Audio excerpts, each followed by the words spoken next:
Thanks, Trey. I wanted to ask you about the question about migrants, whether they have or haven't been walking across the southwest border. Senator Ted Cruz has publicly suggested that you come down to see that for yourself.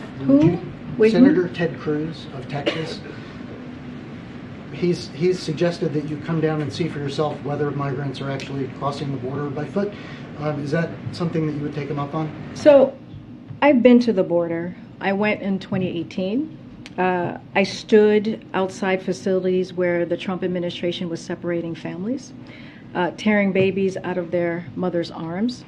Some of those kids still haven't been reunited with their families. And so one thing I will say is I certainly don't need lectures or invitations from Republicans about the border or border policies. And, and I certainly won't take advice on border from anyone who voted against securing record level of funding for the Department of Homeland Security.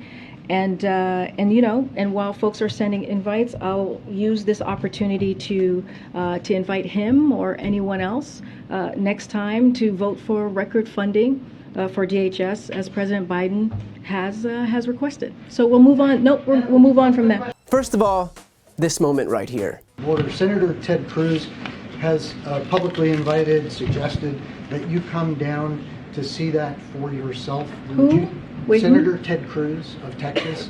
I know there's nothing substantive about Karine Jean-Pierre saying who when given a quote by Ted Cruz, but it's the little things. Now, it shouldn't be a surprise that Republicans like Ted Cruz are desperately pivoting to the border, considering their options are pretty limited in terms of what they can run on these days. They can run on stripping women of their bodily autonomy, which has almost unilaterally lost them a number of special elections since the Dobbs decision was handed down. They can run on their support for insurrectionists and Donald Trump and threats to democracy, which has recently topped a poll of issues facing Americans.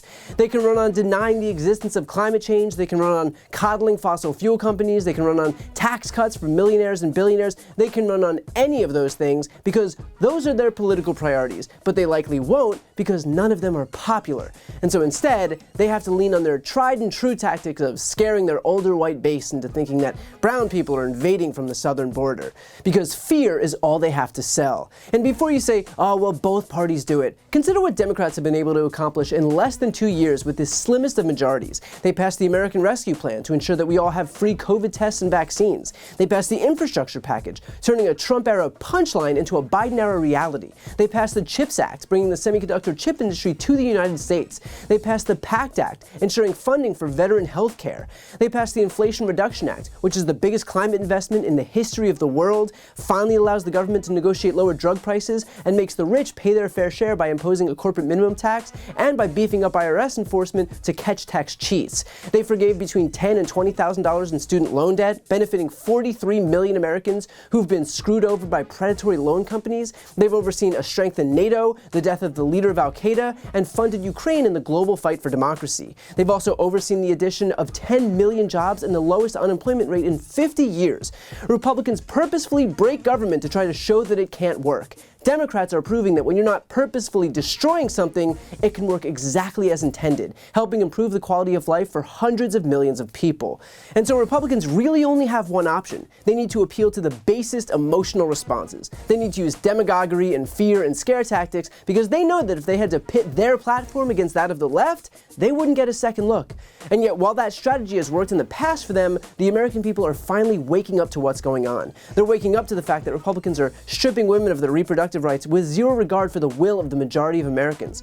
That Republicans are banning books across the country in schools and libraries. That Republicans are attacking LGBT Americans and denying their very existence. That Republicans are punishing teachers and doctors. So their usual fear-mongering about immigrants isn't going to work this time. It's not going to hide the overt attacks on democracy and our rights. Americans are finally waking up to the whataboutism, the deflections, the obfuscations that Republicans have relied on for years.